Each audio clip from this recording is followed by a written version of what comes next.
Kasim kutoka kule Singida, naye alikuwa akiulizia swala linalojitokeza katika baadhi ya wakati kwamba inatokezea kwamba mtu amechelewa kwa na kupata katika jamaa sala ya jamaa, lakini akachelewa, pengine akabakisha akamwahi imamu akasali naye rakaa 3. Sasa anaulizia pale inapofika rakaa ya mwisho ambayo kwamba yeye amenyanyuka baada ya kwa imamu wake alishatoa salamu, akaja mtu akamgusa bega na akamfuata. Je, hii kumfuata huku kutasihi? Tunajua kusema kwamba naam, hakuna tatizo, ni jambo ambalo kwamba linasihi kumfuata mtu aliyekuwa maamuma.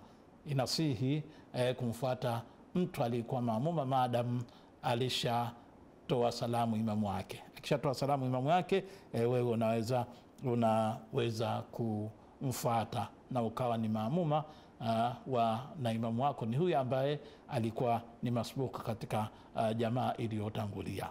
Kwa hiyo hakuna tatizo katika hilo.